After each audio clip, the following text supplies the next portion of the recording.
Global.Media.com.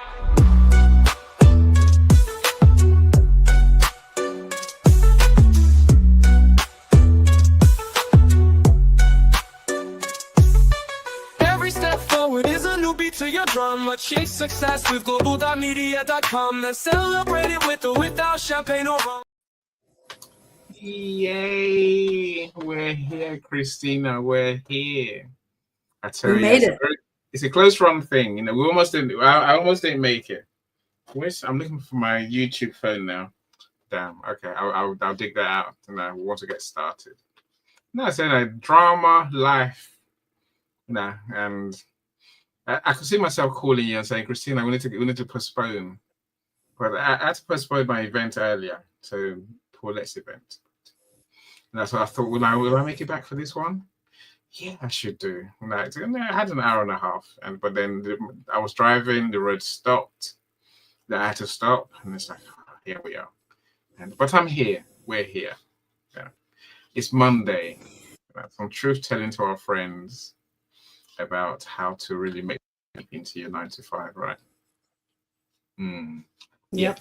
How's your day been? It's been busy, and I also had some challenges rescheduling some prior commitments. So I thought, is this going to work out? But how can we postpone an imperfect event, right? I like that. I like that. So, it doesn't have to be perfect. A few minutes late, it's all right. A few minutes earlier, it's all right. The important thing is that we are here to share with the community. And hopefully, some of what we say today helps somebody that is listening. Yeah. I'm sure that, look, anyone who wants to get into being their own boss, they have to face some of the truths that we talk about, I suppose, right? They're going to face some of the issues that we discuss, and like you say, if anyone takes something from what we talk about, then great. Exactly. So what we try and share is the hard lessons that we learned. As people who are running their own business. Wouldn't it be nice if it was the way your business plan says? You think it, you write it down, and then you start, and everything's perfect. Wouldn't it just, right? The customers come, you deliver, and from there your revenue comes in, and you just carry on getting. You just. Well, you don't get better because you're perfect already, because you started when you were great, right? And then from there on, the revenue just keeps coming in, keeps getting more and more. The customers are happier and happier. Yeah. And maybe your branding, your personal brand goes up as well every day, but it doesn't happen like that. I wish it did. Yes. And there is also the opposite side of the coin. There are people that never start because they think it has to be perfect. Yes, yeah, for sure. So they think everything has to be in place before they share their idea or they ask for help. This fear of failure or this desire to have everything in place even stops people from asking for help. That's the imperfect action that I would love to talk about today, because people are almost ashamed of having to ask questions. Even within the LinkedIn community, like I should know this. One of the things that people, I had this question the other day. Somebody asked me, I see the polls, but I'm embarrassed. I don't know where the polls are, right? I also didn't know where the polls are. I thought, I asked somebody, how do you do the polls, right? Because it's not like if you get a manual on day one. You have to play around with the tools that you have, and then you figure it out. The fact is, no one knows everything. I think my personal gripe, amongst other things, is people who do more training. And every time someone says that to me, I want to do another course. I don't know enough. Is what they're pretty much saying. Mm-hmm. As if one more course is going to give you everything you need. It's not. It's not. It never does, right? I think that's probably one of the biggest. And I know, you're into training. I'm into training, but I think there's a limit in terms of what you think one more course is going to do for you when it comes to entrepreneurship, right? So a lot of people was, they go on as if one more course is going to make them 100% better. It's not. Hmm. And also credentials that are not really recognized, but it makes them feel a little bit more secure before they call themselves a coach. Yeah, no, well, I'm glad you raised that.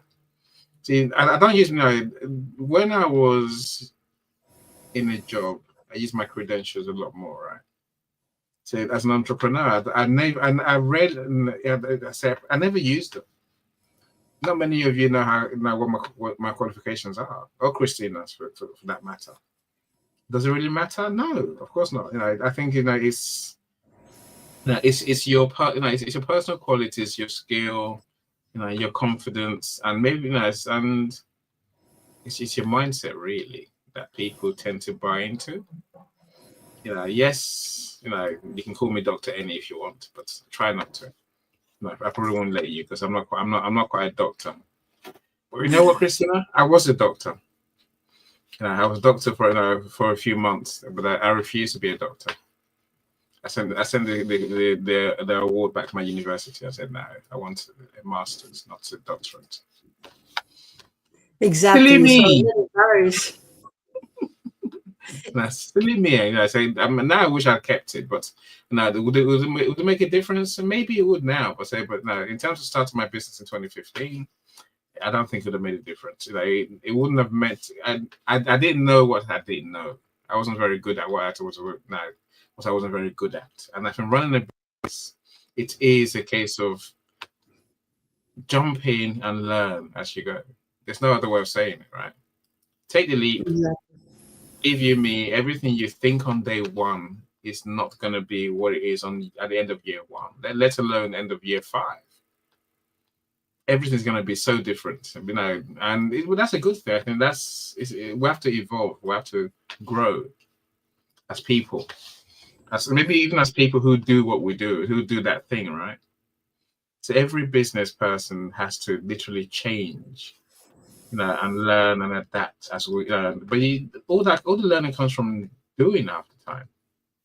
It comes from doing, testing, trying, and then you find your place. Hmm.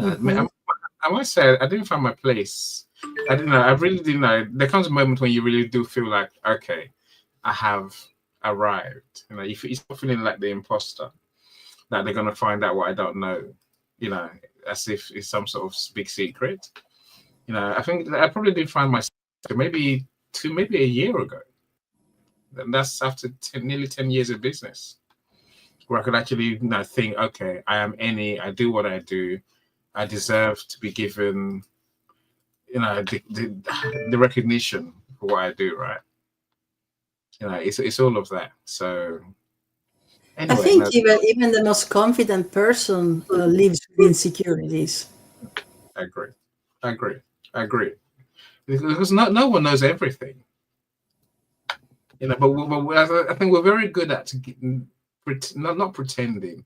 We'll give other people the status of being all knowing and perfect humans, right? You think that person who's hosting the other show, they must be so good. No, now I know better. I look at them now and like, okay, you're good at this, you're good at that. I might improve that if it was me, but I might change that if it was me. So I suppose where do you want to start the conversation? Where do you want to start, Christina? I don't know who's here yet. Let's start here.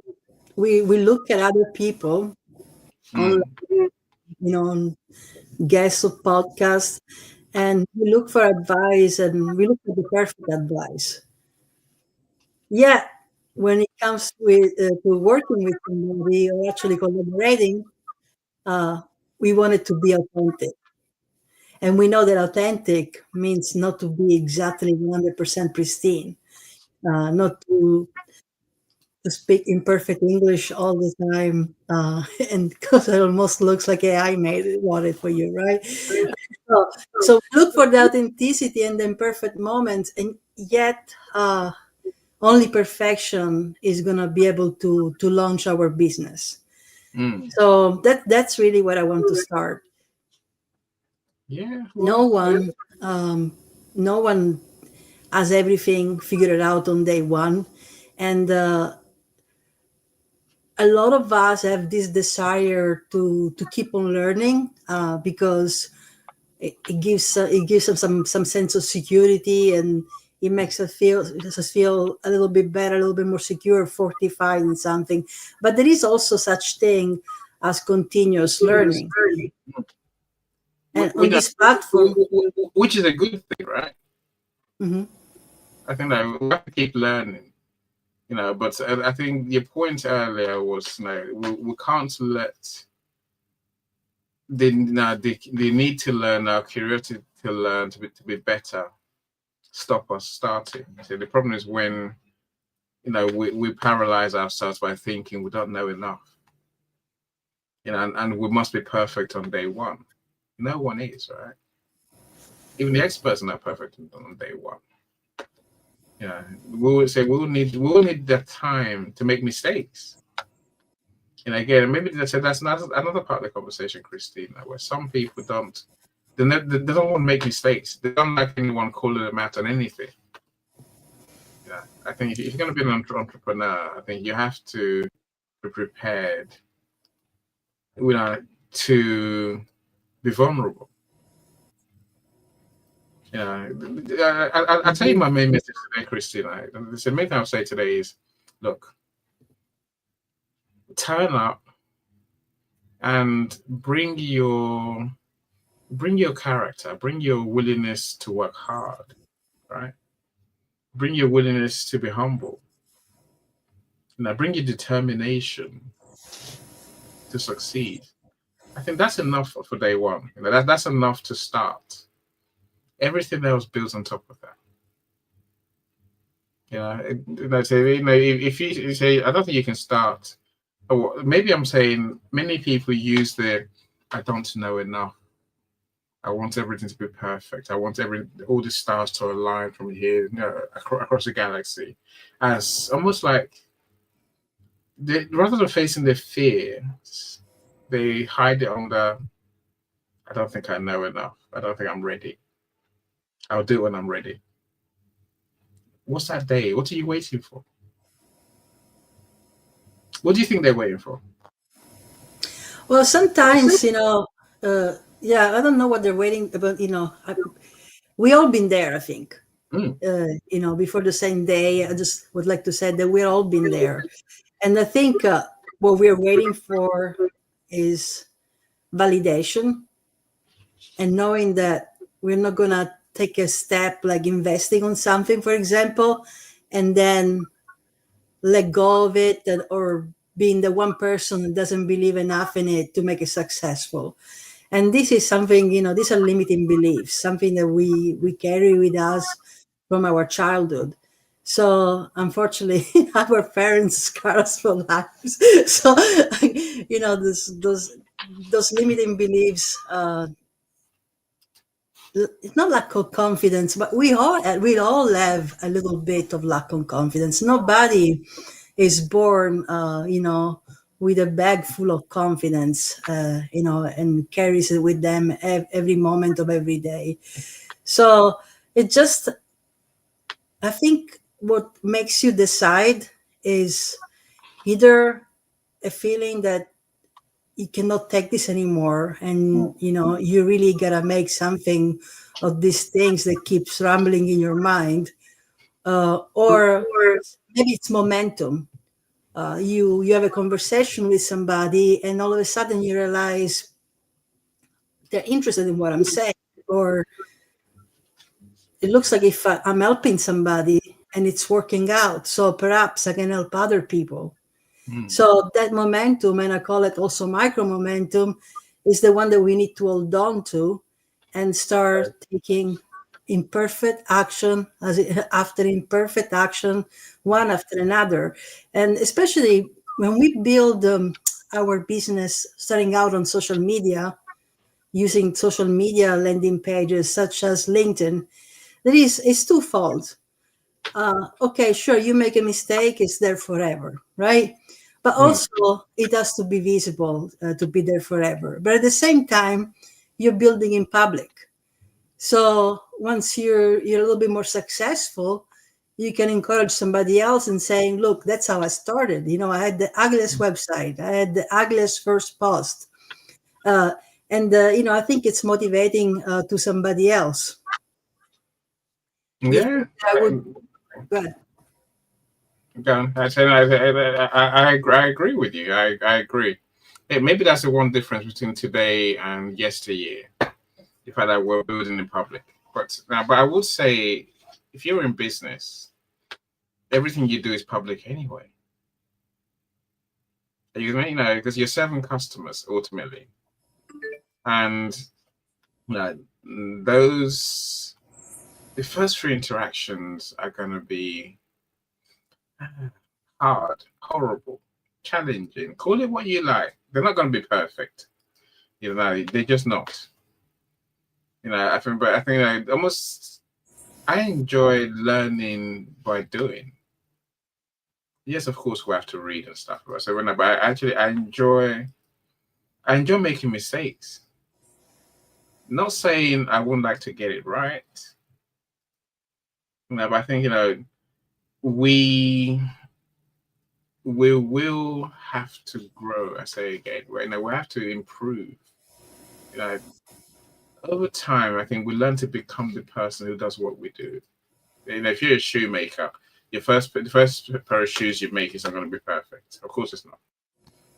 But I think we have to give ourselves a chance to be that shoemaker who makes shoes, and maybe the shoes have holes. I'm using an example, an analogy, right? Maybe the shoe has a hole or two, and the customer is annoyed. But over time we'll learn to improve everything we do, to improve our craft. And sometimes that takes years. Right? That's not always a bad thing.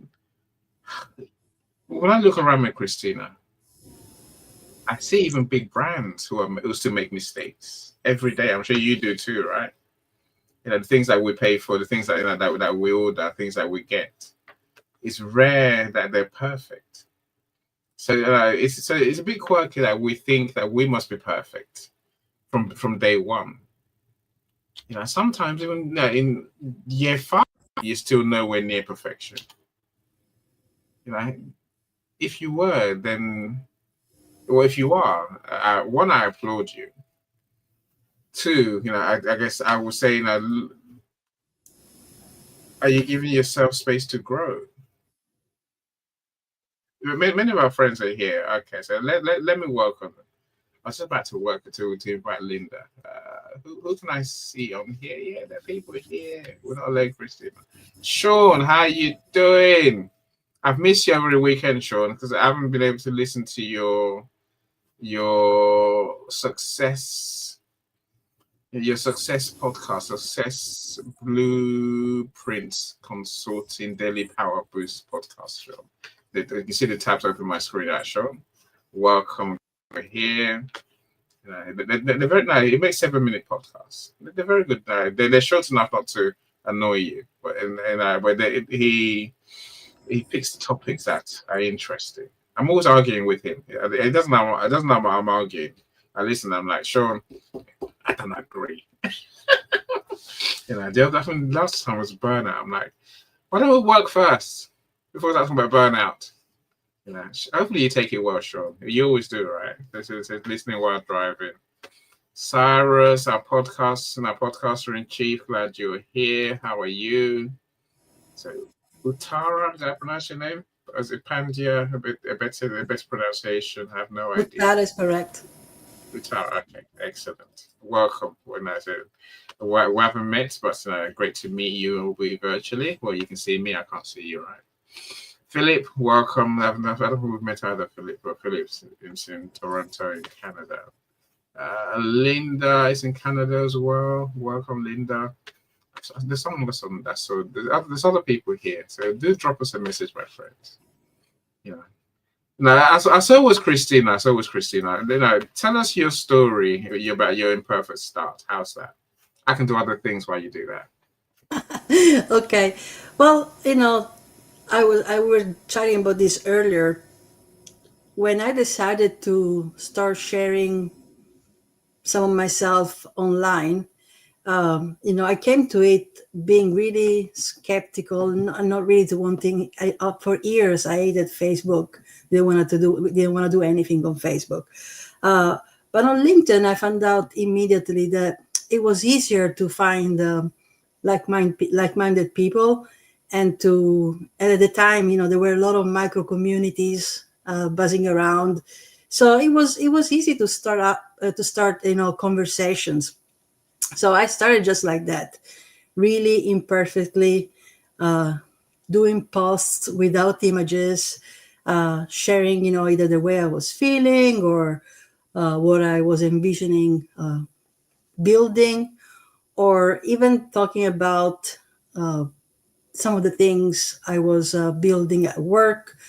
Uh, some of the ideas I had there, and perhaps I didn't not land so well at work, but I shared them with somebody else anyway, and see, if there was, if I could get some validation, really. So I was just curious to see if some of my rejected ideas of work were just they were just either bad idea, or they were not for the place where I was sharing them. So I realized they were not for the place where I was sharing them. And for how I say for about for nearly 15 years, and this is something that we were discussing earlier with Annie. For nearly 15 years, I've been I wanted to be in marketing, but I thought that I had to have a marketing degree. It wasn't until I looked at some other marketing professionals on LinkedIn that I realized they had a very similar background to what my background was, arts and letters and literatures. And I realized that, of course, I mean, sure, you can get a degree in marketing, but you still have to keep on learning, because things in marketing are changing so fast. So, no wonder it becomes a second career for somebody, or you even if you went to marketing school 20, 15 years ago, you might not be as successful as somebody that either took a course or decided to teach themselves. So that's what I learned, that I had to keep trying, finding places where I could test my ideas, where I could test, my creativity. And I made friends, I made connections. And once I had a few of those on this very platform, I was able also to share stages with them. And all along, I've been, writing guides and putting together curriculums, because it was very much aligned with what I was doing at work. And I realized that what I really want to do is to teach other how to monetize their ideas, or to turn them into an e-commerce product. So that's how it started for me, and it morphed and changed and evolved in these last 3 years numerous times. First, it started, okay, let's teach you how to do e-commerce and how to make money online, which I still do. It's a big part of my background. And then it started into saying, okay, e-commerce is more than a shopping cart, and a product prototype. E-commerce is also sharing your knowledge, providing a service online. E-commerce is consuming content and monetizing your content. And so everything organically evolved, but it couldn't have organically evolved if I didn't say, okay, how does it work, right? Let's make our first post. Let's put a couple of photos there. Let's do my first mini video. Let's write an article. At the time, we had collaborative articles, which was really easy access. Now I think they've been outdated now. But let's share my 2 cents worth. And little by little, it took shape, and it took fire, and I'm here today. And I think it was now 3 months ago, I decided to move from doing this fairly part time into doing this full time. So I actually built my brand and the business that I operate now while holding on, I want to say, to my 9 to 5, probably a little bit too long. But that's what I needed, for me to be able to finally make the final decision. So, and that's also what we've been talking in this series here with Annie. Sure, you want to take the leap, you want to escape the 9 to 5, you want to become your own boss. It's possible, and it doesn't have to start perfect. It can start imperfect.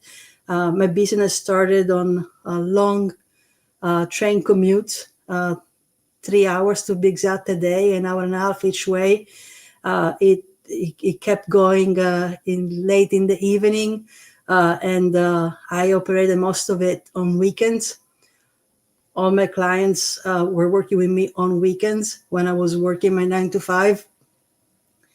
And I needed to do all those imperfect actions, all those late night research, all those revising or pause because I misspelled something. I needed to do all that to begin building my brand. And it didn't have to be perfect. I tell my clients all the time, it doesn't have to be perfect. You just have to show up and see who your message resonates with. Because again, when it comes to analyzing ourselves, we think, I don't look quite right. It's not perfect. I need to sound a certain way. I need that additional certification. But in the end, when we're looking to collaborate with somebody or to approach somebody or to ask questions, we're actually not looking for perfections. We're looking to feel comfortable. We're looking for expertise, and we're looking to be convinced that this person could really help us. I've done it. I'm pretty sure Annie's done it in his, interactions here on LinkedIn. And that's what it is about. So if you have an idea, start sharing it. If you want to be a life coach, start doing life coaching on LinkedIn. Give advice, share, talk about a particular subject that you're interested in, and share your opinion. If you want to be a podcaster, well, go live. Go live on LinkedIn. Okay, it's not perfect. You can just say it is my very first LinkedIn live, and just do it little by little every day. And if you're not comfortable with it, we have places like StreamYard. If you're not comfortable going live, start by recording. That's also a possibility. And probably you will do 3 million recordings of yourself talking before you decide to publish it. But it's daily practice. They say practice make perfect, but really doesn't have to be perfect. So, if anybody here is not starting because, you think you need LinkedIn Premium, or you think you need a new banner, or you think you need this many followers before you can share that you are a business and you have a service to provide, really don't, because your personal brand don't wait, because your personal brand is built every day, and is made out of little tiny actions that end up compounding. Just make sure that your integrity, what you stand for, remains aligned throughout. So the only instance where something like this could hurt you if you decide to switch things that are polar opposite. So say you're beginning to build a culinary brand based on cooking meats, and next month instead your brand it's all about being vegan. Those are the polar opposites.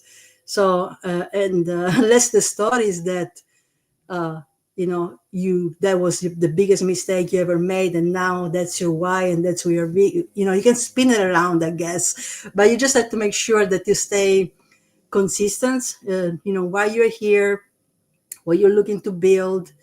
And because something like that, it's pretty clear. Somebody could probably say, oh, that didn't work out, so now they're trying to approach the vegan audience, for example.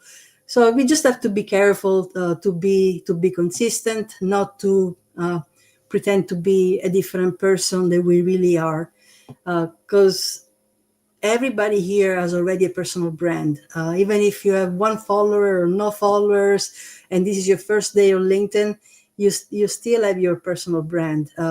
It could be that somebody shared photos of you at an engagement party, or it could be that your old Facebook account, or it could be that there is nothing about you on online, and that's also your personal brand. But that's a good news, because when there is nothing about you online, now you can build it and you can control the narrative. You want to add anything, Annie?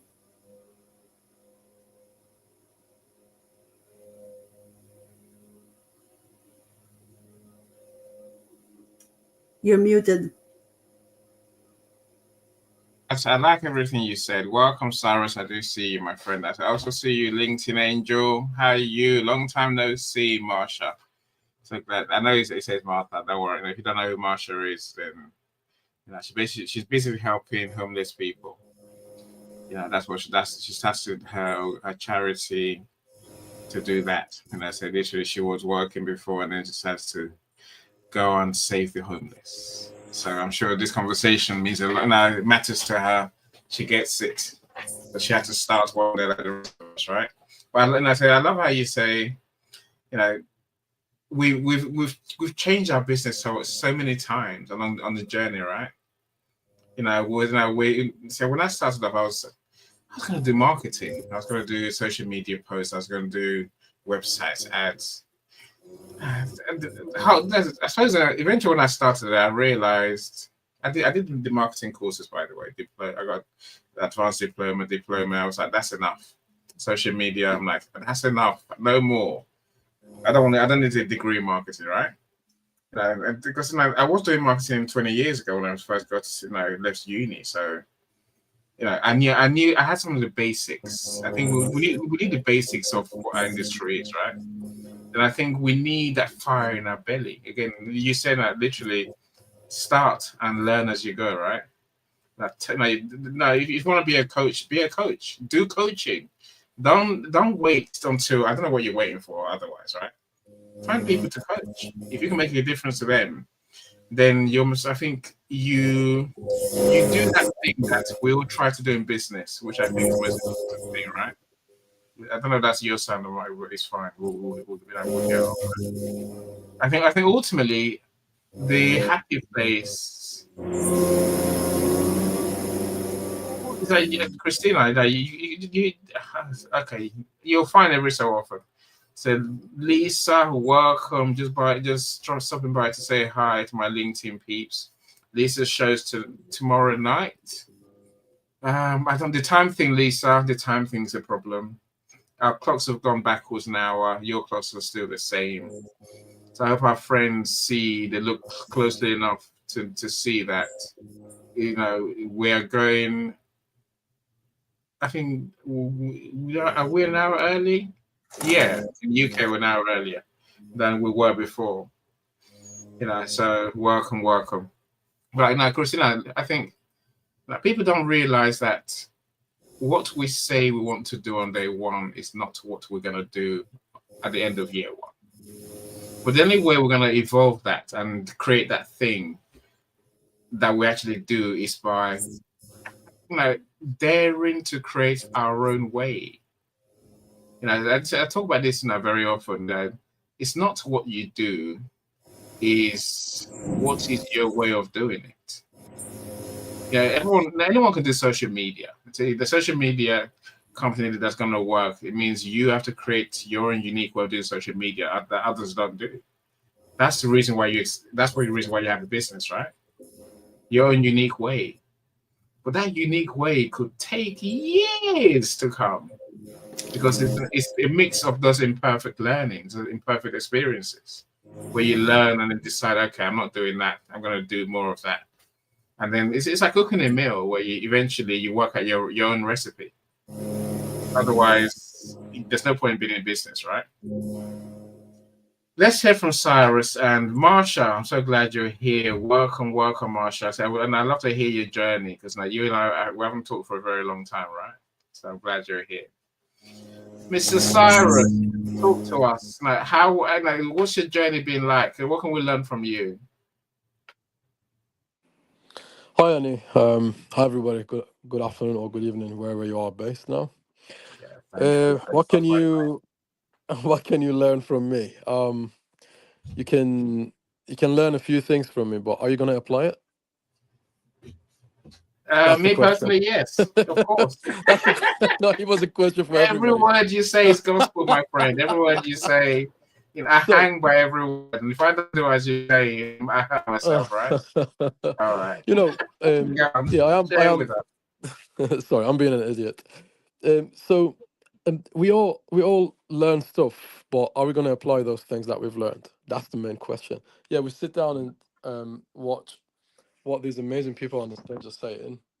Um, when I say amazing, it's not just for no reason. Um, um, there's a reason behind it. These people have gone through like thin and thick of it, right? Um, yeah, my journey has had ups and downs, but most of the downs were when I was scared. I was scared because I was thinking, so what if I create that video or create that piece of audio and people don't like it? So that set me back for like 4 or 5 years, honestly. I've paid my dues, right? I have paid my dues. Um, what do I mean by I have paid my dues? You have to um, go through the journey, right? And spend time on your business idea or whatever idea it is, right? Spend your time on it, and then you'll realize the hardest bit after everything is said and done, like 5, 10 years down the line, right? You will find out the biggest problems you had were the internal ones, not the external ones. Most of the unkindness came from your own heart towards you. People weren't unkind to you. People are just thirsty and hungry for your product. They have a problem. They want a solution. Do you really think um, I care about the doctor who's going to save me from a heart attack? Like how they look? I don't think so. At that moment in time, I'm desperate for help, right? Or that firefighter who's running towards fire, unlike everybody else who's running away from it. That firefighter was running towards fire. Do you really think people care how they look? No, they want to survive, right? So whatever you're creating, if it helps people thrive or survive, that product will sell. Don't worry about the way you're presenting it. The way you're presenting it is the way you're presenting it. Let the product speak for itself. Let the service speak for itself. Things go wrong when your inner fears link hands with your inner critic. That's when you're totally and royally screwed. It's happened to me. It happens to me from time to time. Obviously, I'm only human. But I posted something in the chat earlier saying every Halloween we come out as superheroes, but our fears dress up at perfectionism. So, in other words, perfectionism is your mind telling you, "I'm scared. Help me." Right? Sometimes your mind helps you. Other times you need to help your own mind. Yeah, help your own brain. Brain's uh, duty is to keep finding patterns around you to help you survive. Your brain's job is not to keep you happy. Brain was not given to us to make us happy, right? And the purpose of life is not being happy all the time. The purpose of life is to live life and experience it because it's a limited number of days that you're on this planet. There's no guarantee when you will be plucked away, when you will be pulled out, right, out of this game. So enjoy it and don't be scared. And more than 80% of your fears never materialize anyway. So if you're worried about people judging you and stuff, yeah, of course they judge you. That's their job. I don't think you should join them, because they're going to judge you anyway. You judge everyone, don't you? You judge all the products. That's how you buy or don't buy them, right? So don't be scared of being judged, because you will get judged anyway. And people who value you, they will buy into your ideas. They will buy your product. They will buy your service. So go through the journey, and it's a fantastic journey. It is difficult, but well, then again, life is difficult, right? Life is going from one difficulty to another. And by the way, you are worth making progress, and you only happy when you're making progress. You're happy for a few months or a few weeks when you buy a new house, when you buy a new car or whatever. But the only thing that makes you happy and that makes you feel joy is progress. Okay, so focus on progress, not on criticism or fear or what's going to happen in the future. You can't control the outcome. People go through anxiety when they try to control the outcome. The fears inside you tells you you can't control the outcome, and guess what? You can't. So let it go. Thank you. Well said, my friend. And I think when your inner critic meets your inner fears, yeah, that's the wall that we're trying to break past, right? I said thanks to Cyrus and many good things. Technical skills, they're important. Don't get me wrong, but they're not the most important thing. It's you. Bring you and bring some fire in your bed, some enthusiasm to learn, and just to serve someone. Start serving. This Marsha, I know that's what you did as well, right? But we'll come to Marsha in a second. So, Christina, if you want to comment on what Cyrus said, then please feel free.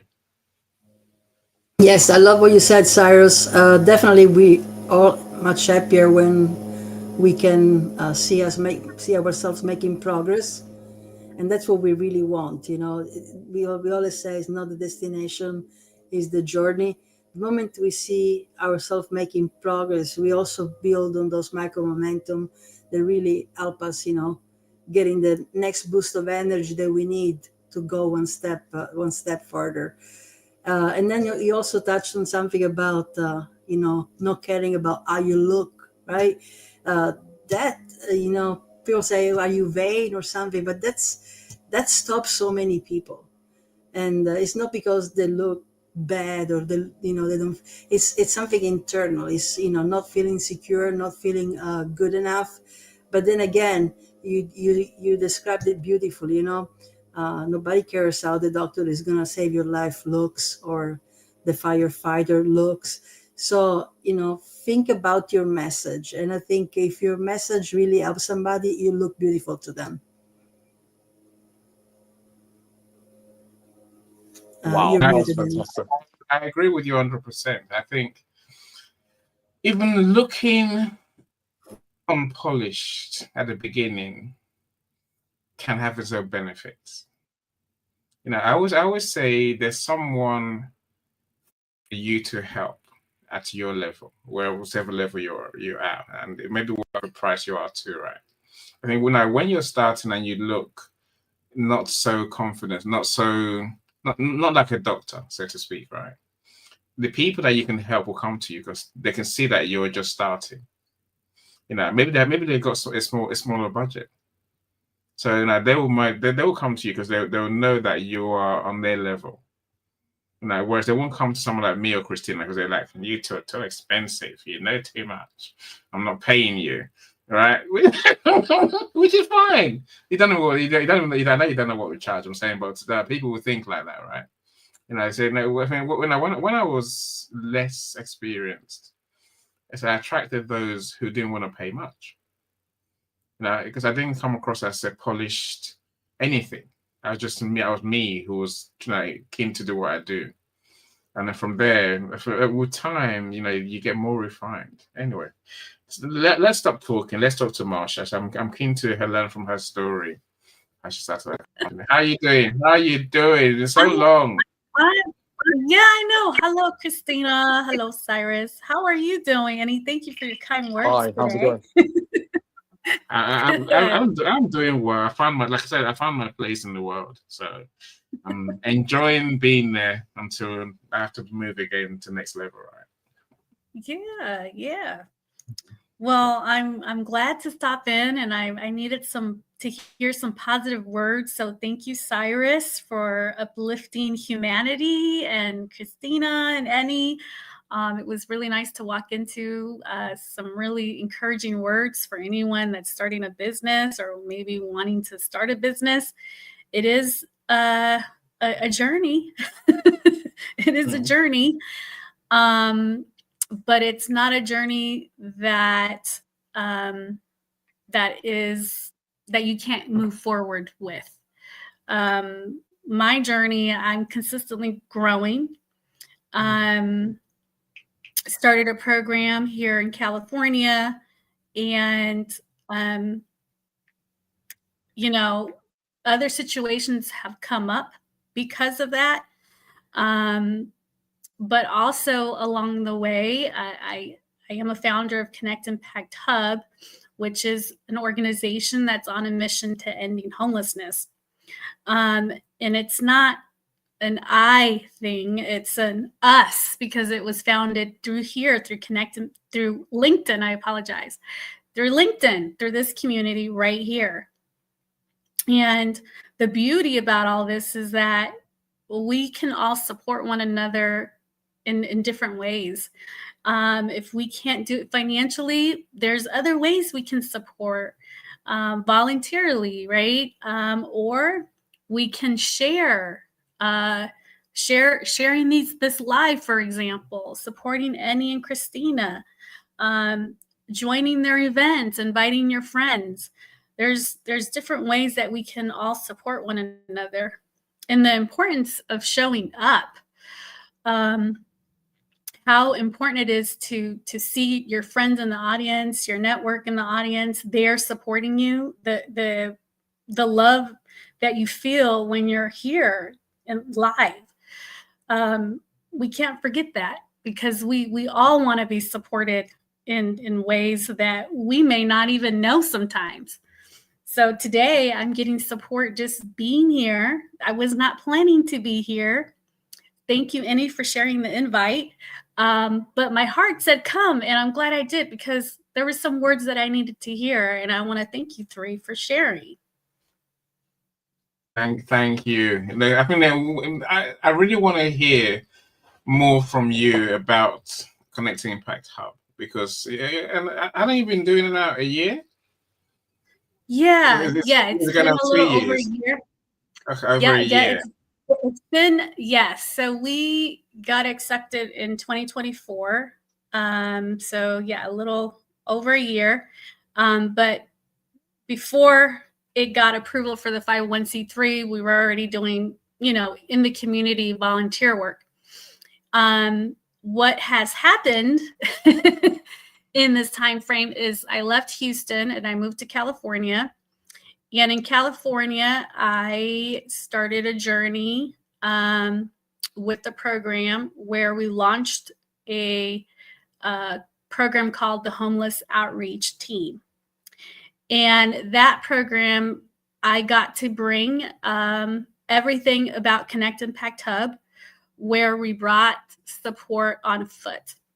So I had a whole team, not voluntarily, that's my corporate job, and got to train, or not train, but yeah, I actually did. I ended up training an entire team and other teams, and sometimes even different folks from other organizations. I got to show them skills and tools that they'll be able to use to help unhoused members, and getting them the support that they need. So everything is done on foot, and anyone can do what I do, either voluntarily, or you can get a position where you will get paid to do what I do. So it's not something that you have to go to school for. No, if you have a passion for helping people, those skills will come. And if you want to learn how to help people, reach out to me. I would be happy to give you information on how to go about applying for government programs, how to go about getting connected to the right organizations to get housing support, to get mental health support. There's so many support here in the US that there are programs available in each state that can support our unhoused population. It's just finding the right people to help you.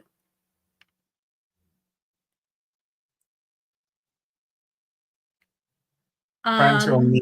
I'm trying to unmute. I don't Sorry, see you guys. I would like to no, see you guys. you can now. We're back. You know, I want everyone to see you. It's a deliberate strategy. And I get to eat as well, and when my chair goes down automatically, you know, I look less concerned. No, look, Marsha and I look. I think now, of course, I know that we're here together. When you were, like you said, you were serving people, the homeless people, long before you started. You know, so you've done that for a long time. Yeah. And recently I've had some opportunities come up where organizations would like me to participate in helping them start their own programs, which is such a blessing away from what I do. But with Connect Impact Hub, most of everything that I do is not funded. It's all voluntarily, and I'm providing the funding for the program currently. So my work, whatever I do, the services that I do pretty much speak for themselves. When we're out in the field, people know, they feel, and that's where the passion comes in. Really be in tune with what you love, because people will feel that. And so for me, that's what it's been, but it's heavy work. It's heavy. It's I've had my burnouts multiple times in this field. As a matter of fact, I recently experienced one, and I'm actually been going through it as of today, where, you know, anxiety is a real thing. You know, mental health is real. You know, it happens. And so when you take on your work and you really feed into it because you love it so much, you somehow get intertwined in there, and that's something that I'm still working through. Again, so I'm glad you said that, because it is that love for what you do. It's that's the key, right? You know, if you have that love for what you do, the rest will follow. Oh, I almost assure you. You know, don't do like Marsha and, you know, burn yourself out. Don't do that. You know, that can be avoided, right? You know, rest well. But life will get in the way, right? Life will get. You know, life does. You know, we're still all doing life. You know, see, but you must find a way to do what you do, and like, maybe there is a joy. I'm trying to get people to understand. You need, you know, feel the joy of what you do. My that's how we go. I don't know why. Lights out in England, Cyrus. I'm in the dark. My computer's still on. How's that work? How does that work? Someone tell me. And Christina, please, you know, do and say marvel at Marsha, please, and you feel free to talk to her. All right. So thank you for sharing, Martha. So a couple of things you said. You know, utilizing the resources that are available that you have at your disposal to build your business. Sounds like this is something that you researched and did before you started and while you went at it, and you were able to share it with other organizations as well. So yeah, just look for resources. Don't assume that everything requires you, you know, a large amount of money to get started. So that's something really important. And now also, you know, doing something that you love, that you're passionate about. But that's a double-ended sword, because you can burn out easily. So when we are first starting out or during, you know, we're human beings. We're always gonna, you know, gonna feel on top of the world, and then the next day we just come crashing down. So, and that's really human. I don't think there is any human being on earth that doesn't go through it. So we need to learn some little acts to preserve our energy, or to channel the little energy that we have in something that is going to generate more energy. One way I do it is that when I know I'm having a day that it's really hard to move, or it's you're just not feeling it, I look for my ginormous to-do list that supersonic me wanted to achieve, and I just look at it and pick one thing that is gonna pick me up, right? That is gonna move the needle, either because it's gonna get me to talk to somebody that I'm gonna be collaborating, and so it's gonna give me a little extra pep in my step, right? Or maybe reach out to some potential prospects, or write something, a storytelling moment, write something about how you overcome these, or that time that I was going through something worse and I actually ended up getting on the other side. So those are all little things that, when we are running our own business, there is no limit. There is no 9 to 5. Some days you just go 14 hours, you don't even realize it. Usually are the days where you feel like if you're accomplishing a lot and you just don't want to stop. But then there are going to be days where you don't feel like doing 9 to 10. And that actually will deplete your energy more than working 14 hours, because you'll feel guilty and you'll feel like, I'm not doing enough to build and grow my business. And then here you go, all the negative, limiting beliefs, negative voices, all those insecurities back again. And that's when you just go and you take that imperfect action that, make you feel like, if, okay, I took a couple of steps today, and you'll be surprised, the whatever that action generates, whatever momentum, even if it's microscopic, will help you having a much better day the next day. Brands and businesses, especially online businesses, they're not built in one day, and they're not built out of one massive action. They're built, out of compounding force and energy. So even if that one day you do that one thing, but it's probably the most important thing, because it takes you to a collaboration. It takes you, to connecting with somebody you haven't spoken to before. So all those things will help you out. So thank you, Marta, for sharing that. Burnout is not something that solely belongs to the 9 to 5 or being unhappy in your job. Burnout is fear. Is fear that you're not doing enough. Fear that you're gonna stay at that level and not growing into the next. And speaking of that, it's okay for your brand to evolve. It's okay for your business to evolve. And he was sharing earlier that when he first started out, he was attracting, a client that felt comfortable enough and wanted to save, a little bit of money. And that's okay to be there, and then to change your pricing, or to go after a different type of client, or to serve maybe that original client in broader events such as these, right? It's okay. It doesn't mean that now you become greedy and you're asking for more. It's just that your brand has evolved, your services have evolved, and now you can actually help people achieve the transformation with everything that you learned a lot faster, so that somebody else doesn't have to go through everything that you went through, but actually they start with a roadmap and their brand and business is established within 4 to 6 months. I think you evolve too. That's the truth. I think we all evolve. Otherwise, we're stuck. We can't be stuck. Yeah. We have to grow. And many people don't. I wish I had known that on day one, because no one tells you, and you have no idea what's coming. You will grow. Your business will grow. You will change. Sometimes you have to pivot completely. Mm-hmm. I think something. So now I do books, for example. Yes, I still do some marketing stuff, but I do books and events primarily. And that just gives me joy every day. I said, I don't know, if someone says you've done it wrong, and I'm like, okay, I'll look at it. And then I look at it and realize I've done what I normally do, right? Someone tried it last week. Someone messaged me. It's like, aren't you going to apologize? I'm like, what for? And I said, so you came to me to do an event with you. I did an event with you.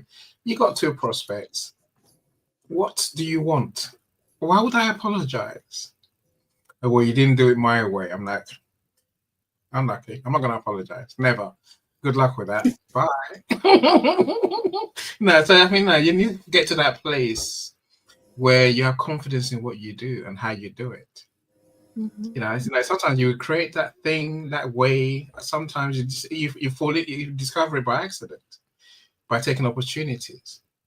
Sometimes you narrow down to a niche. It's such a narrow niche where you do something very specific, like Marsha does what she does her way.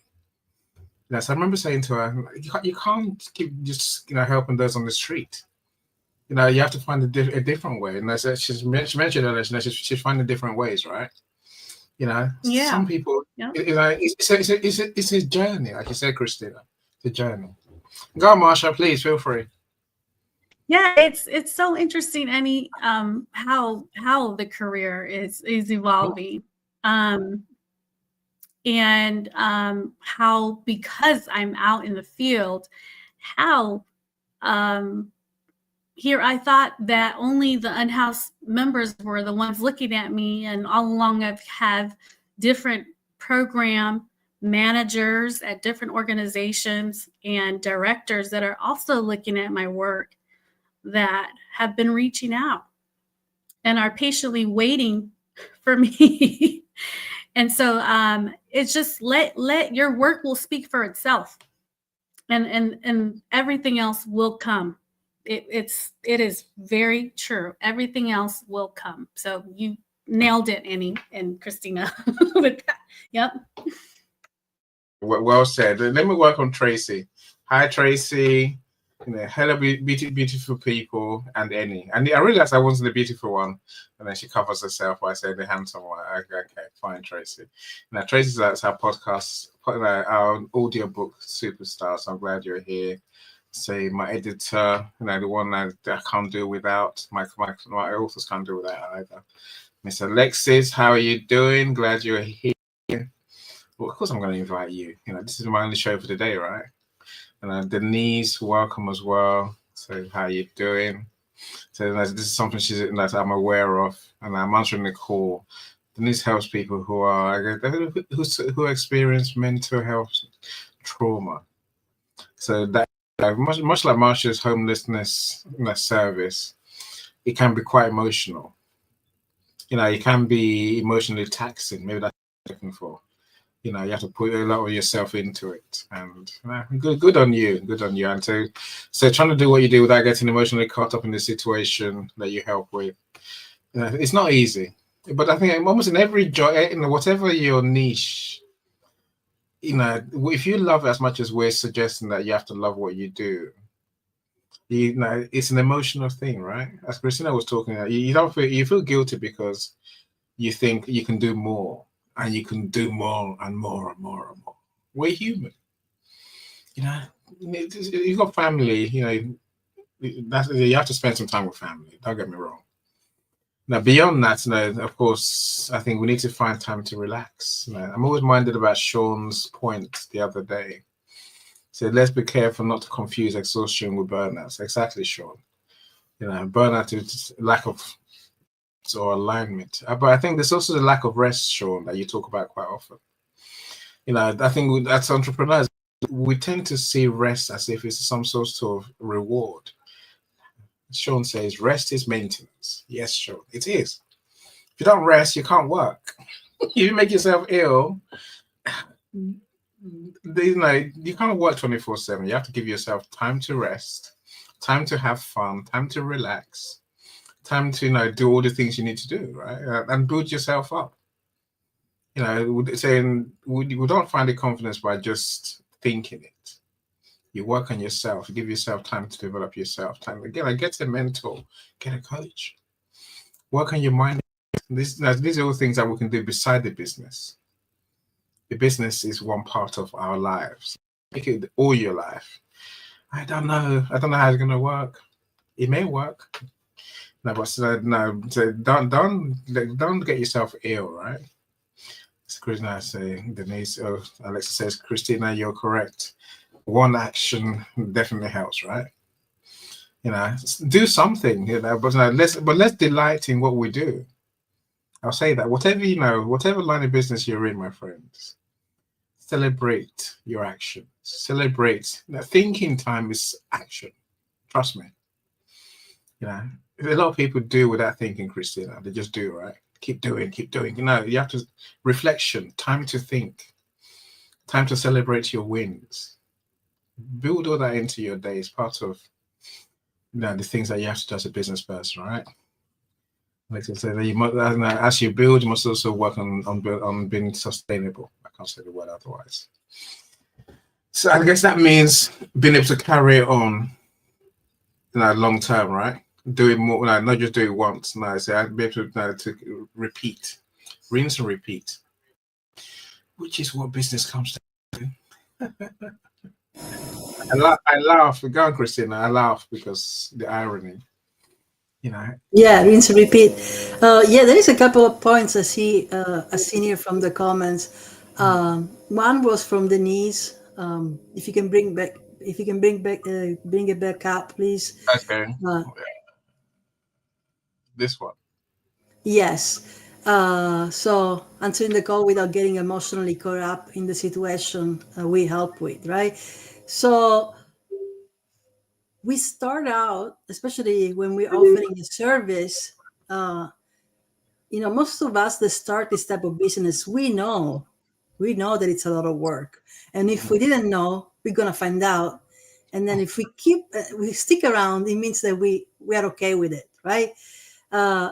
So there's nothing wrong with feeling emotion, but we just have to turn it into it's empathy, basically. So maybe not the emotion necessarily being visible, but still using just being feeling empathy, because empathy will will show your emotions, but in a different way. So people will come to you for help because they can sense that you're here for help, to help somebody genuinely, and that you actually enjoy what it is that you're doing, and you find the joy in it. But it is hard at the beginning. At the beginning we want to help anybody, and how many times somebody has approached you saying, can you do this pro bono, right? And I'm pretty sure that a lot of times you said, yes, I'll help you out. But then, unfortunately, at some point, there is a limit to how many of those you can do. But if somebody felt comfortable enough to ask you for that, it's not because they thought you would just, yes, go for it, but because they felt that they perceived you as somebody that has empathy. So empathy can also be a superpower. Then the last comment, Annie, that we were discussing. I've been building on that. The last comment. Okay. I think scope creep is what I call it. Overreach is another way of looking at it, right? So I mentioned doing your niche just now. I think we need to be very mindful of how we help. We can't do everything. Mm-hmm. I'm not against diversifying. Cyrus, for example, he makes music. Whether it's for podcasts, he does podcasting. He makes videos. He does AI. I'm saying he knows what his things are. Saying I will help you write a business plan if you pay me enough money and I'm interested. I want to work with you, right? But I don't want to do social media posts most days. I just don't. I can, but I don't want to. I'm saying we need to be very wary. I'm very careful not to say yes to everything just for money, right? Go on, Christina. Oh yeah, I found a comment that I want to comment on. It's working on sustainability. So when you envision your business and you put it together, is it sustainable? Meaning, can you keep up the effort, right? Or are you actually available during the time that your prospects need you to be available? Uh, can you offer your services even at a certain rate? And does that make it, does it make sense for you? Or sustainability in terms of, okay, I know that it's going to take me some time. I know that is going to be a journey, but along before it actually sustains me. So these are not the moments when we give up. These are the moments when we stop and we reflect and we ask ourselves, okay, what did I learn so far? How did I get here? What did I like? Where were my highest moments? And how can I get more of those highest moments? And how can I scale it?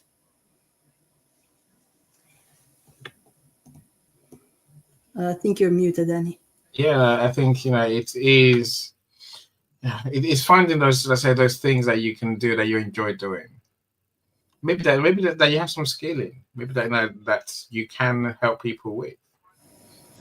So it's easy. I think it's easy to say yes to everything, and most things are not sustainable.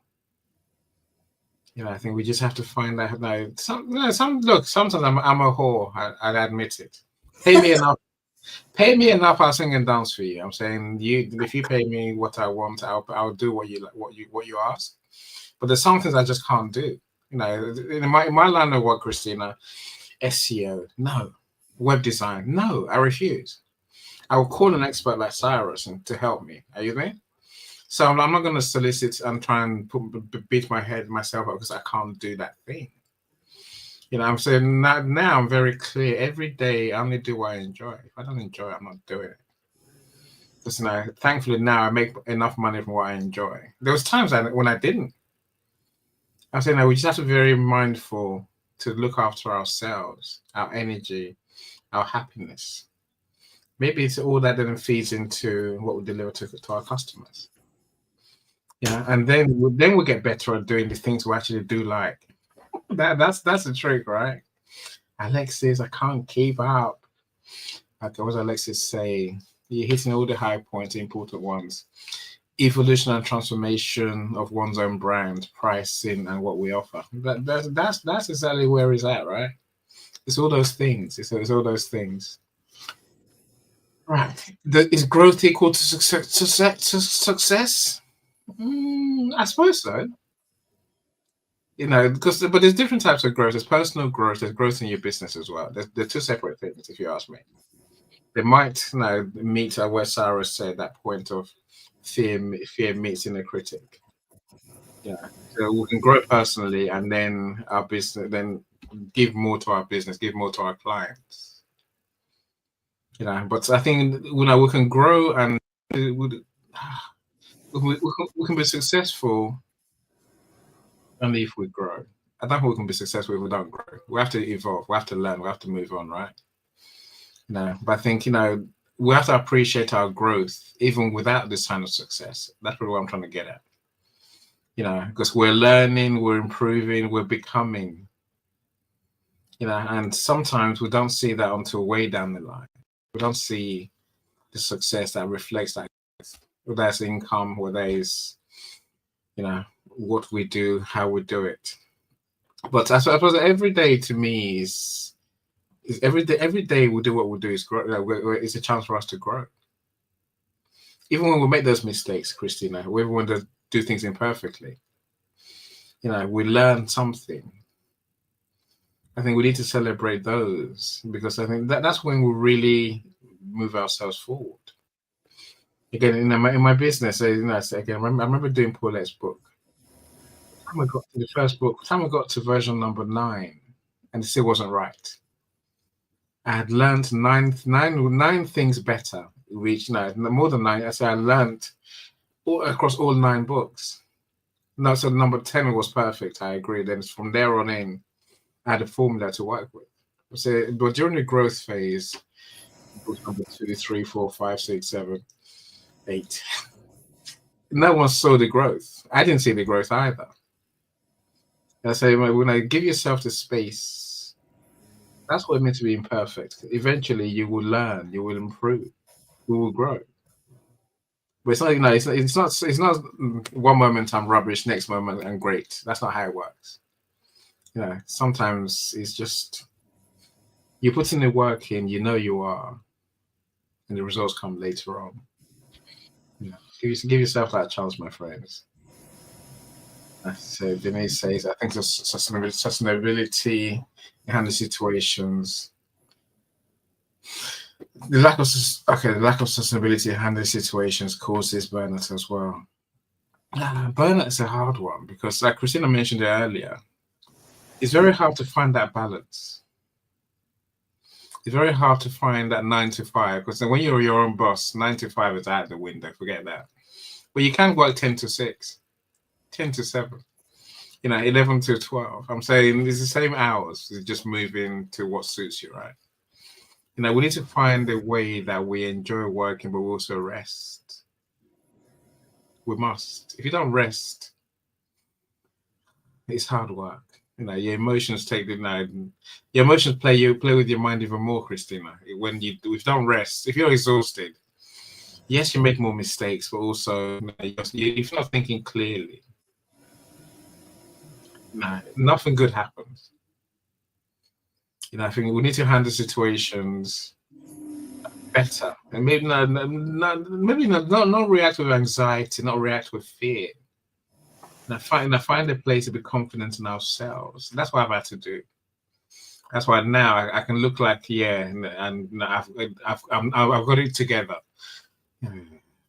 I wish I did. Have you got it together? Have you got it all together, Christina? Are you perfect? Oh yeah, yeah. You got it all together, right? You know, I use duct tape. Super strong. Yeah, that's not supposed Try to to be, match right? the color, you know. And if you put a couple of filters, nobody can tell a thing. So, That's what Annie used to use to keep his hair together.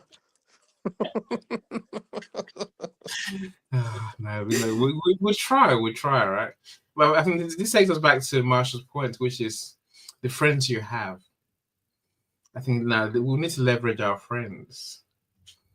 You know, so because people, you know, it's rare that we're the only ones on this journey, on any journey. So talk to you. No, I think we need to talk to our friends because you find solace, you find empathy, you find understanding, you find advice and tips. You know, some might want to collaborate with you to move your business forward in a big way. You know, actually get involved. But so don't ignore the friends that's on LinkedIn or even in real life. That real life thing, people on the street, them ones. You know, I talk to people, right? You know, I said, and maybe saying that I would say last I'll say really is we need to get a mentor or a coach. You know, I think when feeling lost, which I felt for a very long time in business, you know, having a coach helps because you realize you're not totally crazy. You know, and the things you're struggling with can be, you know, you can learn. That's no other way of saying that. I've learned so much from all my coaches. You know, I probably won't be here without them. You know, and so don't suffer alone. Get a coach. Talk to a coach. Cyrus, please. What do you want to add? I was gonna say, a while back, I was asked a question. I mean, some 17, 18-year-old guy just asked me that question, and he said to me, "I want to ask you a question," and I was like, "Yeah, he's gonna ask me a question about PlayStation or, I don't know, um, Xbox or whatever." But boy, oh boy, did he prove me wrong or what? So he asked me, "What's the difference between emotions and feelings?" It took me. I said to him, I said to him, "I don't know. You need to let me do some research." That was such a difficult question, right? Shocked me to the core, and it's not about the dictionary. Is there a difference? Yes, there is Yes. a massive difference between the two, and it's not about the difference, the dictionary difference between the two either.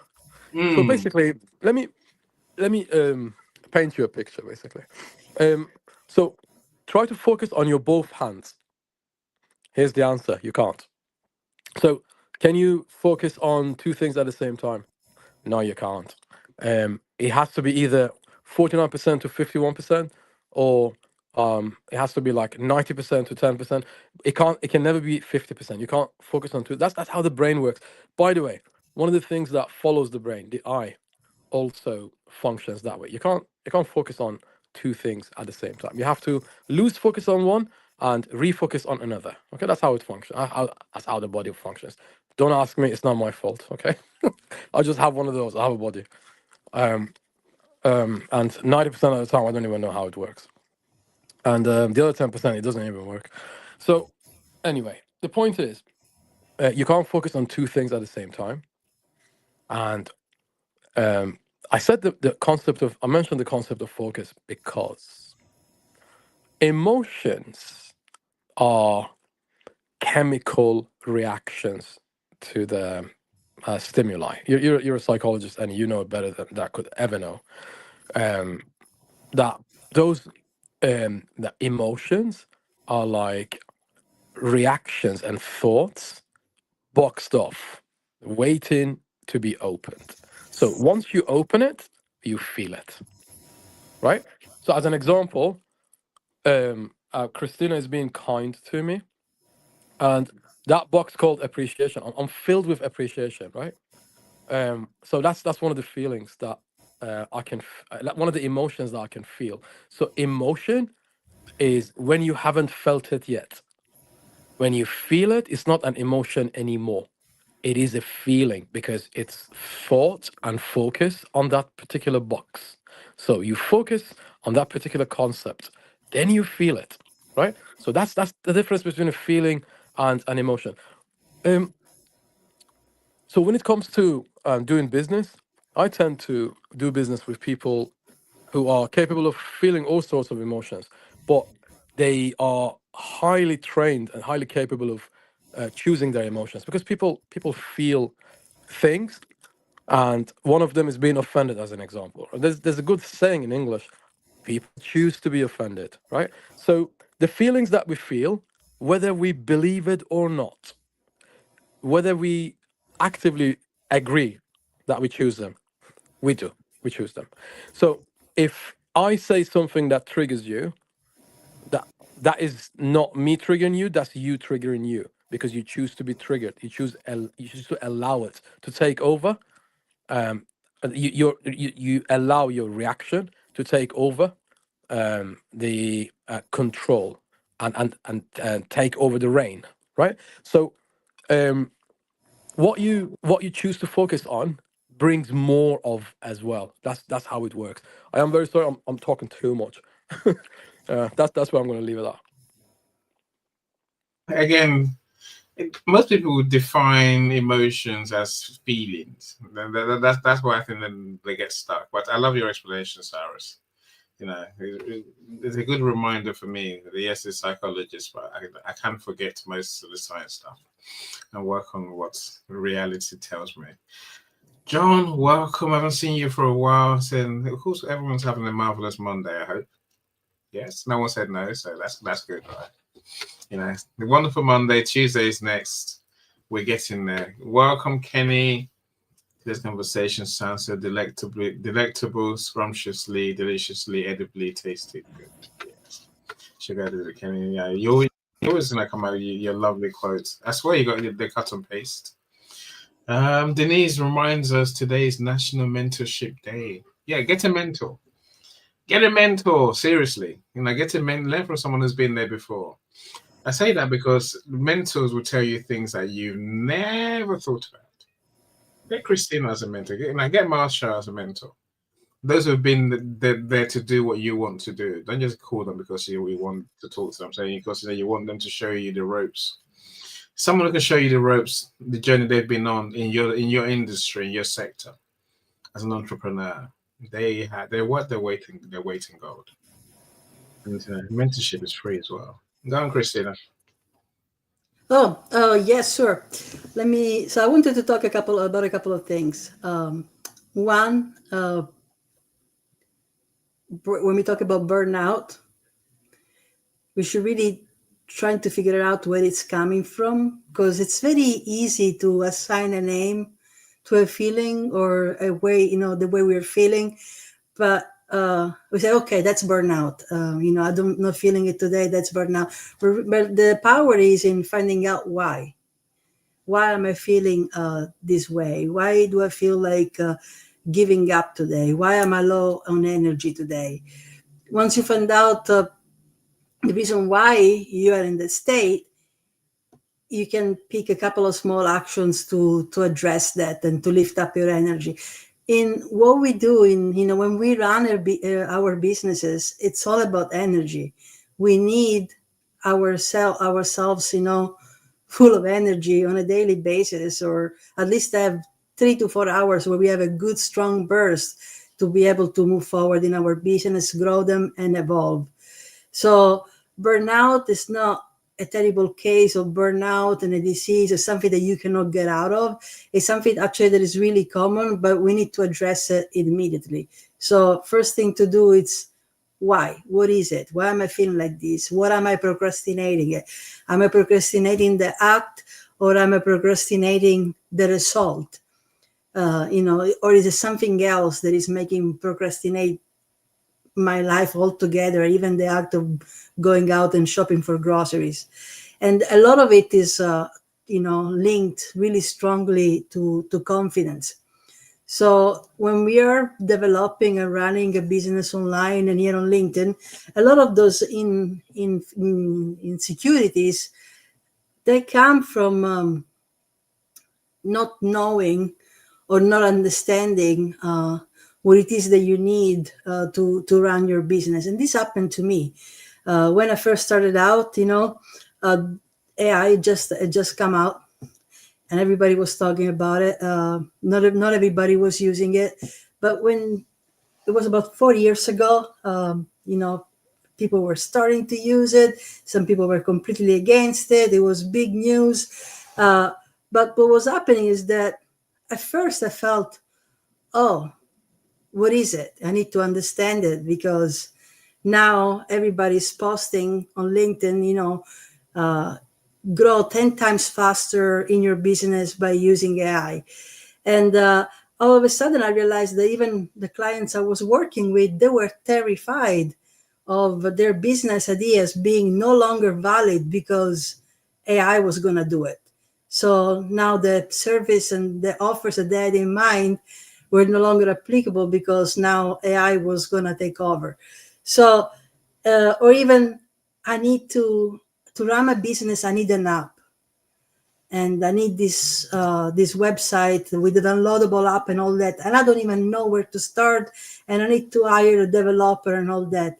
Sometimes you overcome the fears, but literally finding out exactly what does it entail to have a system, an app, or what AI can do in the case of some of my past clients, right?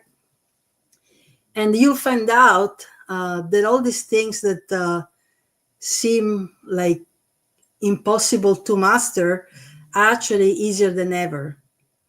So I had a client that needed an app, and then they realized they really didn't need an app. They really needed a Google form. And when I suggested that, they said, I don't know how to make one. And we made one together the same day, because I got news for you. Google Forms, apps, today, you don't need any code. It's just like filling almost an old-time Excel sheet with the data you need. And then, technology does the rest for you. So if anything is stopping you, blocking you, because you think you haven't mastered this yet, it's not really your thing. At work, you're at your IT department doing that, your marketing department doing that.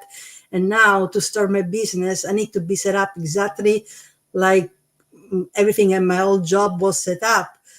Think again, because the power is not in you doing everything, but in you discovering or knowing enough to be able to cover one day if you were alone in your business, or to be able to hire the right person to do the job. So the way you get out of all this is really by taking this imperfect action that we are talking about. You need a simple system, and you just heard me saying I can create something like that on Google Forms. Just look it up, see what the hell it is about. Ask Google Gemini, how do I make my first Google form? I wanted to do this for me. And you get step-by-step instructions. And really try to do something that you've never done before as an exercise, maybe creating your own, Google form to collect emails or something like that. And when you finish, which will take you less than an hour, you'll feel like, oh wow, I can do this. I can create one for this part of my business. I can create one for this other thing. So try something that scares you, or at least try to find out what exactly is that you're scared of. Do you want to add anything, Annie?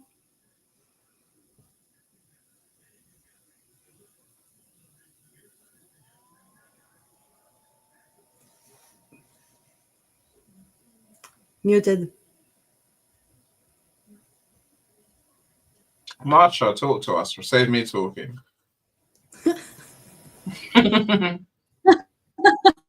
I'm actually, I have to get going, but I do want to share something really quick about what Christina just shared, as it's been coming up. Many times when we're facing something where we'll ask questions to ourselves, why this, why that, why this and that, right? And that word why is not a positive word. And so today I learned, so I'm going to pass it on, is to rephrase that why to what am I feeling at this time? So, so be nurturing and warm to yourself as you are in your work. And make sure you prioritize your self-care. I'm going to keep talking about that because I'm on that right now. But Christina, warm hugs, and Annie and Cyrus, and thank you for having me today. Thank you. Thank you for joining us. As I said, I look forward to the next update. But no, we'll catch up soon anyway. So yes, I definitely. love how this go. Thank you so much for coming on stage today. Look, your self-care is more important than people realize, right? If you're not well, you can't do anything. You can't help anyone. Can't make any money either. So it sounds silly, but and yes, some of us, it can look like people work around the clock. I don't work around the clock. I have to rest. And every day I prioritize spending time with my family, my son especially. I prioritize exercising. I love to play my PS4 more, my game console more. Of course I would. That's the only thing. But the problem with that is that if I start playing that, I'm going to be there for the next 3 days. I got work to do, so I just don't touch it until I have 3 days. So I will make time to go back to it. So again, I mean, it comes back to the point, Christina. It's not technical things. So let me tell you a story. You talking about the simple things that we don't know. See, I remember the first month after probably 3 years in business. Then I started employing people. I remember it wasn't 3 years. No, it was literally about 4 months in. I had an office as staff, right? Paid the end of the month came. I'm big boss man, so you have to pay your staff, right? Money's in the account. Pay slips come from an accountant, Christina, and it says what they get paid, right? And so staff are looking at me across the desk saying, "We haven't been paid yet." I'm like, "Accountant will pay you, don't worry." Right? Because in my other companies, I never asked who does payroll, who does what. Admin just gave us time slips, pay slips, and then got paid automatically. I'm like, wow, that's how I got used to it, right? So I'm like, don't worry, the accountant will sort it, No, I mean what they're saying. I'm sorry, I haven't been paid any. I'm like, so eventually I have to call the accountant and say, what's going on? The money's in the account. They got the pay slips. Why haven't you paid them? He's like, that's not how it works. You have to press a button in. Log into the bank and press the button. I never knew how my charity and my other companies work. I never knew about payroll. I never knew what it meant to actually pay people in your business. What I learned, in that moment, I learned a lesson, right? There's some things that we have to learn, and they're not that hard. We just have to learn the process from the business. Many things in a big corporate we don't think about. Well, they're not that complicated. We can, as you just said, Christian, creating simple processes, simple steps. We can all do it. We have to. That's how you run a business, really. But I can still laugh at myself not knowing how payroll really works because no one ever told me. And I was the boss of a charity for a couple of years. I never asked a question. Who does what? That also, of course, my second the admin press the buttons. It never crossed my mind once, right? But many things in business are like that, right? We'll learn as we go. No, the most important thing is just bring yourself, bring your energy, bring your passion, and maybe don't wait for the big day. Christina says this all the time. Start. Serve people, even if it's beside your current job. Do what you're gonna do in your business. Well, that's a side hustle. Test it out. See how it really works. Become confident at it. That way, the day you make the leap, you're not giving up everything to come start something new. You do something that you've already been doing, whether it's in your spare time, at the weekends or evenings. Build that confidence. I think that would help you lose some of the fear that comes with doing serving people. Doing a small scale, ramp it up. When you're in business and you can turn it up, right? You need more customers, higher revenue, and so on and so forth. That's my final take today, my friends. Cyrus, what do you want to leave us with? Mr. Cyrus, are you still there? 5, 4, 3, 2. Yeah, I was looking for the mute button. This is where I was counting to 5, and I could have said 3, but go on, Cyrus. Now, what do you want to leave us with today, my friend? Yeah, so, Thank you. I said earlier I said what I had to say up tonight, and I'm going to leave everyone with this. I'm grateful for being in your presence and learning from you guys, and thank you for teaching me stuff. When I woke up this morning, I didn't know the things I learned in this live event. When I go to bed, I hope I wake up tomorrow and learn more, and I'm gonna be grateful for that. No, honestly, that's one of the things. Being grateful. It's one of the things that's a little bit underappreciated, I think. No, I say, of course, I think grateful for being able to do what we do. That's why I laugh, but it's an important thing. I will also say, Cyrus, of course, we're grateful to you because you're part of people who share the wonderful insights and genius at our events. So thank you for being an amazing human and a true superstar. Thank you. I've been accused of worse, but no, you do help us learn. You really do. So. So I love those who give everyone the credit, but I want you to take the credit yourself because you're all that like those people who do add to our conversations. Otherwise, ourselves, right? And before I go, I just wanted to say, in every live event, I'm going to start doing this more often. I do it in my own live events, but I'm gonna do it here as well. In every live event, I appreciate one person, and that one person tonight is Alexis, because she's been a great source of positive change in our life.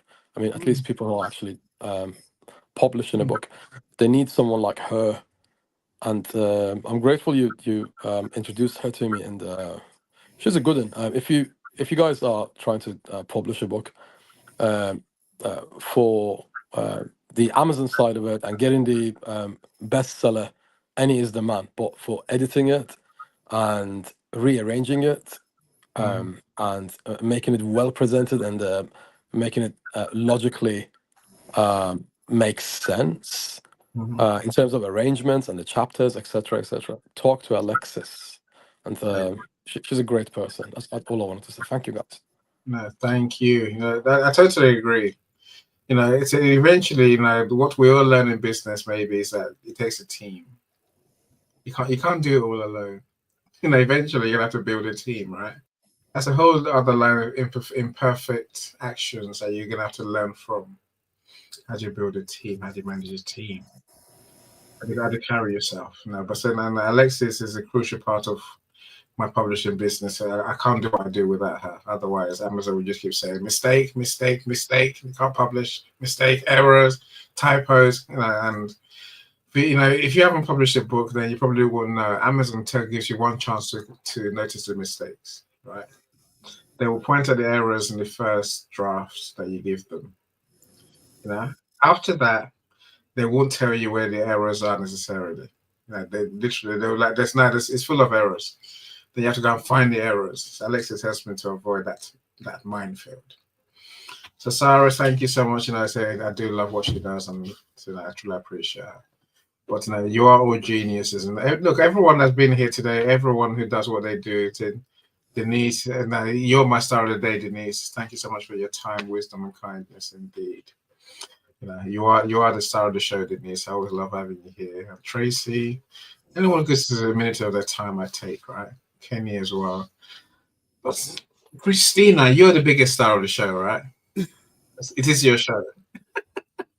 It's not my show. I'm a guest. But yeah, what I would like to. I told you, I'm not having it. You're not a guest. You are the star of the show. All right. What I would like to close with and share with people is so most of us are here on LinkedIn, and you can apply these to any of the other platforms that you're part of, but really try to utilize the tools that you have at your disposal as much as possible. So say you want to offer a service on LinkedIn. Well, first of all, go on your headline and say what this service is that you want to help with. Who are you helping? Who are you guiding? Who do you want to guide? And just make the statement. It doesn't have to be a complicated headline at first, so just something simple, and then you can perfect it as time goes. Try to do that and talk about the transformation that you're seeking to offer others, because that's usually what people look for. They don't care about the titles you give yourself, but they look for the transformation that they're going to receive by taking advantage of one of the services that you offer. Then the very next step I would do is, again, start talking about the transformation, because this transformation is the business that you're putting together. So start in your about page and really express with all the feelings and passion that you have what this transformation is that you want to guide somebody else achieve. And then use LinkedIn tools. It might not be something that you use 100% to generate leads on LinkedIn, but just go ahead and open your service page on LinkedIn. It's free. So say what type of service. You can select from a menu. Say what it is, say what skills are associated with it. And if you want, you can even put a price on it, or you can just say, leave it alone and people can ask you. It doesn't mean that the next day you should look it up because you're going to have a client. But I actually done a lot of business using the LinkedIn service page when I first started.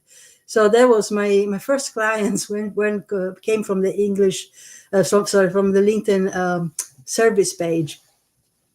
And one thing that is happening right now is that every time you update your LinkedIn profile, actually LinkedIn is taking notice.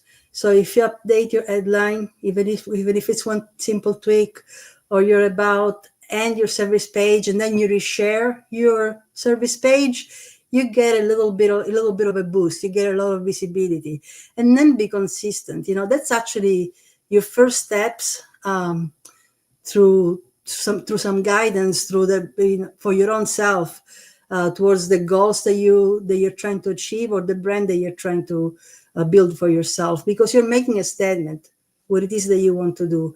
Then you're talking about it on your about page. Then you're turning it into a service. One thing that you can really help somebody with doesn't have to be a 6 months program or something big. It can be just 1 or 2 hours of your time where you can help somebody with the transformation.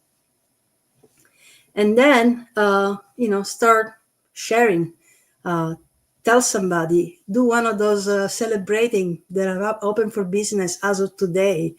Tell your LinkedIn friends or your other social media friends that you did this. You'll be surprised. The first introductions will come from your very community, from your own community. You as a business owner will have to learn how to find and connect with people on your own. But a LinkedIn community that you cultivate is really powerful. So it will really help you with your visibility and with referrals.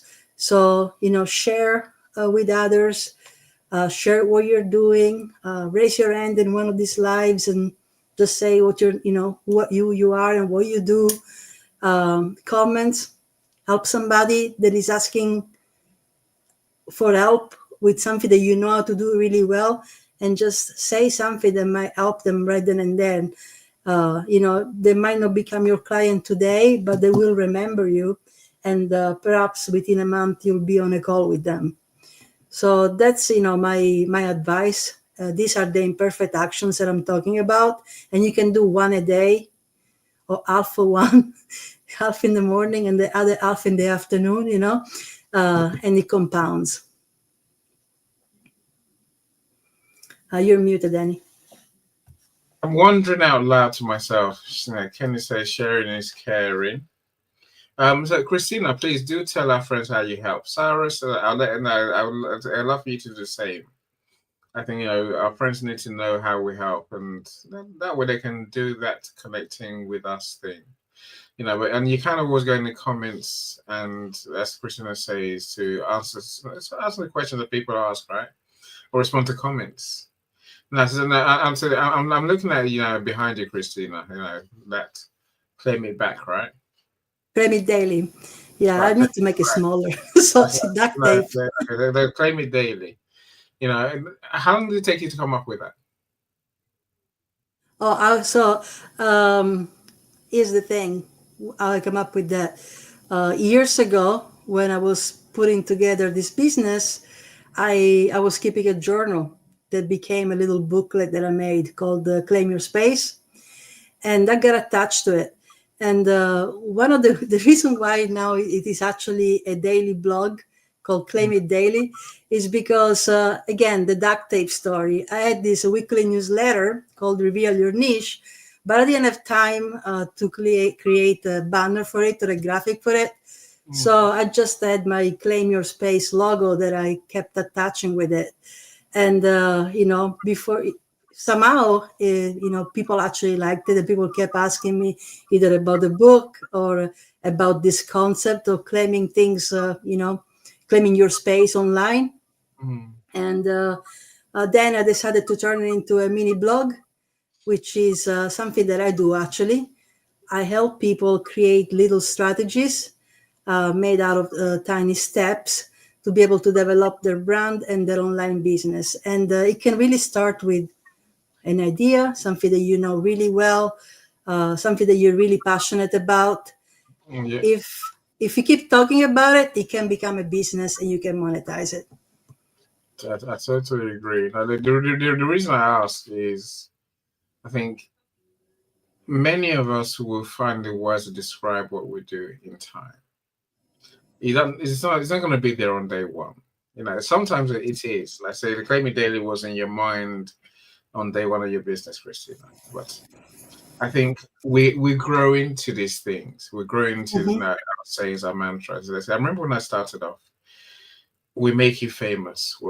I had that from day one almost. In truth, I didn't even know what it meant, and I know it meant something. What it meant to me at the time when I started was, I want to put you on TV and radio. I want to make you a household name. That's what famous was. But it didn't take it. It took me on to maybe a couple of years ago to really realize it's not just TV and radio. It's everything I do. Hence the books, hence the events. Are you me? I say that, but I think we have to give ourselves time to find the words that describe what we're really trying to do, and then also we have to find the process, the service to deliver on our promise. That takes time. You're going to start imperfectly, but you will learn and grow into it. I promise you. I remember a friend of mine saying to me, "Stop saying we'll make you famous." I'm like, no, I refuse. I'm going to carry on. And thank goodness I did. So it wasn't about what that friend thought. I'm saying it's what I had in my soul. You have something in your soul, my friends. Eventually, it will come out. And if you think it, write it down. Start sharing it. Refine your message. That is how you will build a business eventually. How do we find you, Christina? LinkedIn's your thing, right? Or Yes. What? I also have a website, christinasagato.com, but it takes you straight to LinkedIn and to my booking link here on LinkedIn through Calendly. So that's it. But I want to say something. It was kind of cool what you said. You had your I'll make you famous from day one.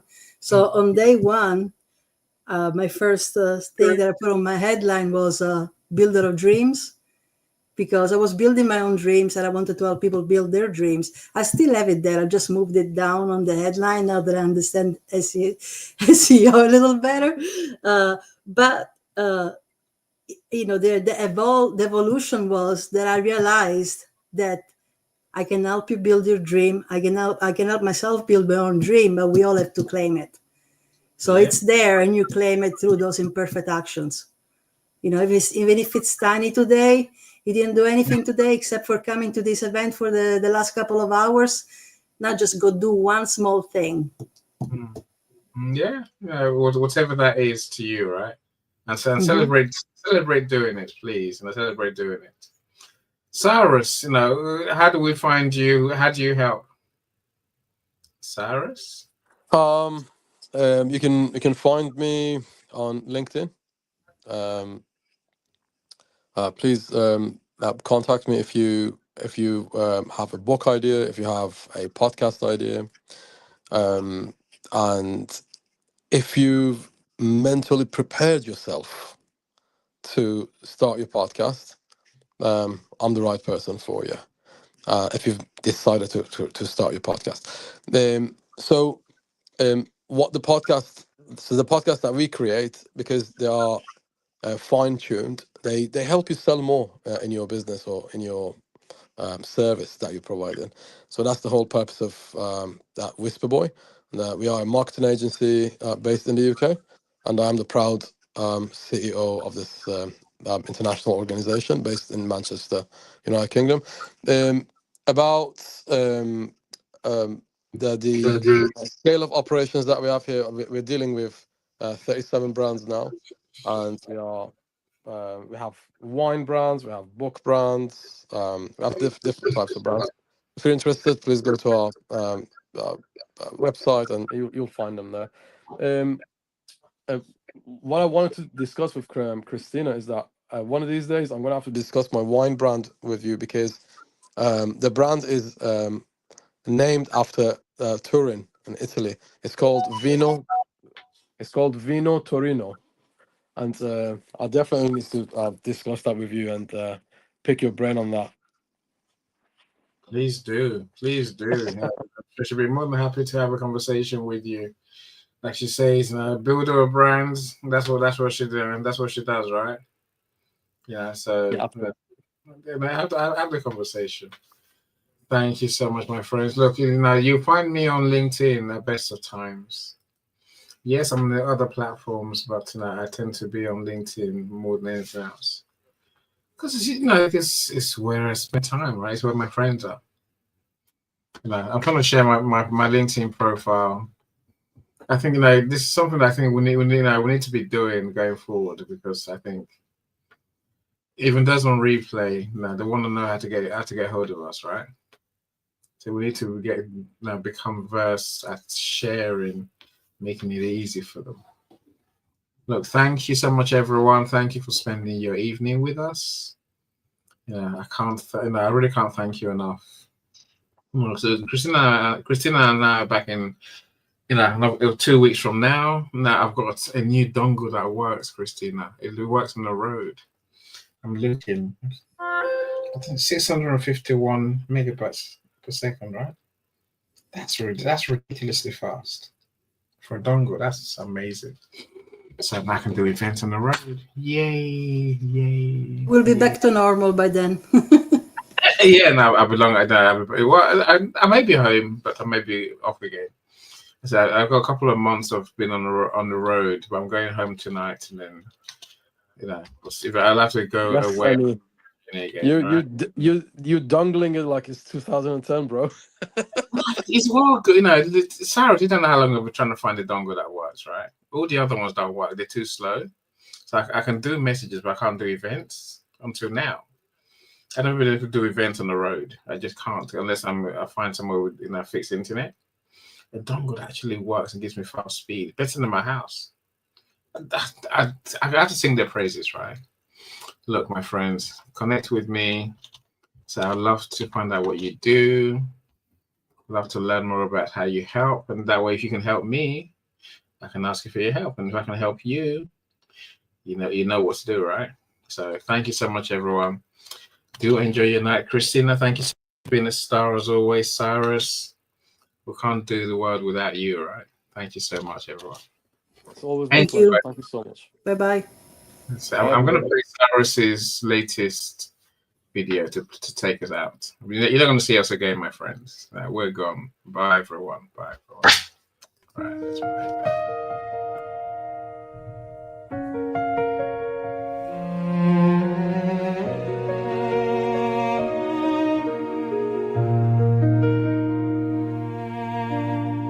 Why wait for someday? 'Cause nobody will call. The words inside you could change it all. Sit down and write it. Don't try to fight it. Your truth is a spark. Go on, ignite it. Order your thoughts. Make chaos sing. Turn your pain into something that'll bring hope to many, light to a few. 'Cause there's a book in you.